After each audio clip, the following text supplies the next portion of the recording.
اب یہ جو ہے گردوارہ ہے، ٹھیک ہے، یہ گردوارہ تھا، اس کو بعد میں جو ہے سیکنڈری اسکول بنا دیا مخدوم پور پوڑا،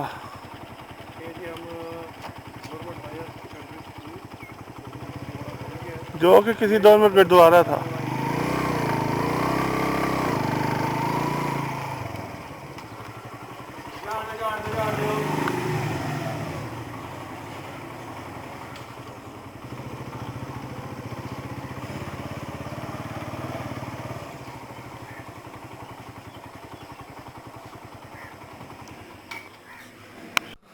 جی یہ جو آپ بلڈنگ دیکھ رہے ہیں یہ گردوارہ ہوتا تھا، جہاں تک میں غلط نہیں ہوں تو یہ 1974 میں اس کو جو ہے اسکول بنا دیا گیا۔ گرو نانک کے دور سے یہ جو پرنسپل آفس بنایا ہوا ہے یہ گردوارہ کا مین وہ تھا۔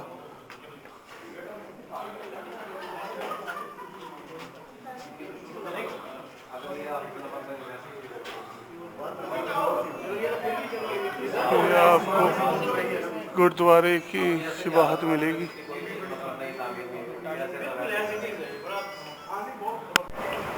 تو اس کا مطلب اگر یہ گردوارہ ہے تو پرانی تاریخی حویلیاں بھی ہوں گی؟ ہاں موجود ہے، ساتھ آپ پہلے نکل رہے روز بنے ہوئے کپڑے۔ اچھا ویسے تو جیسے ان کا یہ تو فارن جیسے وہ کوئی فنڈنگ وغیرہ کے لیے آئے ہیں، انہوں نے فنڈنگ بھی کی ہے۔ اچھا تو وہ فنڈنگ کی آفر بھی کرتے ہیں؟ ابھی بھی اسکیل بھی کرتے ہیں؟ ابھی بھی کرتے ہیں۔ اسکول کب سے کوئی سکھ ہو یا ہندو ہو؟ جی اگر اس گردوارے کی ہسٹری کی بات کی جائے تو ایک حقائق بتاتی ہے کہ گرو نانک پاک پتن سے روانہ ہوئے اور تلمبا کے قریب ایک جگہ پہنچے جہاں سجن ٹھگ نے کاروان سرائے کی شکل میں جال بچھا رکھا تھا۔ وہ مسافروں کو لوٹتا تھا اور گرو نانک کو پھنسانے کی کوشش کرتا تھا لیکن ناکام رہا۔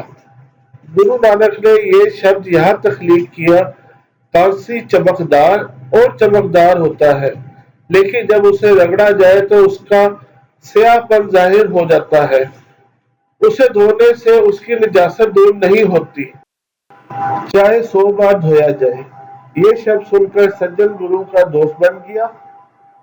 اس تقریب کی یاد میں سجن کی سرائے کو گردوارے میں تبدیل کر دیا گیا۔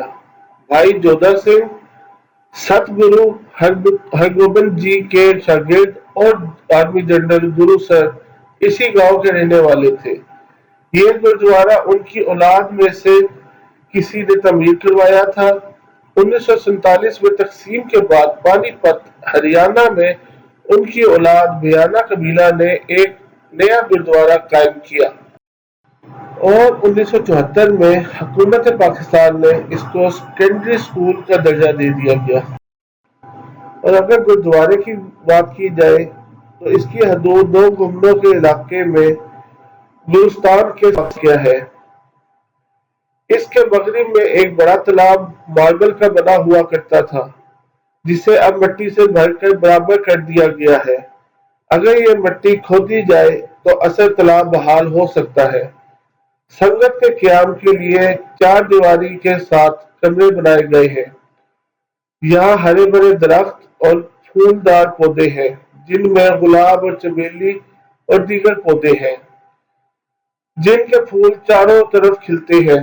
اس وقت گورنمنٹ ہائی سیکنڈری اسکول اس عمارت میں واقع ہے اور گلوستان کو ہیڈ ماسٹر کا دفتر بنا دیا گیا ہے۔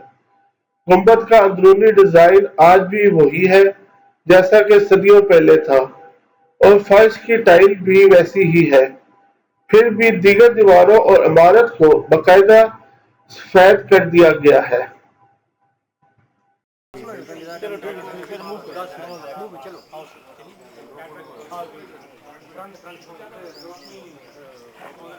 ادھر ایک ایک تالاب ہوتا تھا جس کو بعد میں بھر دیا گیا۔ اس سائڈ پہ ہوتا تھا تالاب، اس سائڈ پہ تالاب ایک ہوتا تھا اس کو بعد میں بھر دیا گیا۔ لیکن کہا جاتا ہے کہ اگر ابھی بھی اس کی کھدائی کی جائے تو اس میں سے تالاب نکل سکتا ہے۔ دیکھیں یہ یاتریوں کے کمرے ہیں جو کہ اس دور میں بنائے گئے تھے، جو بھی باہر سے آتے تھے ان کے اسٹے کے لیے۔ اب ان میں کلاسز بنا دی گئی ہیں۔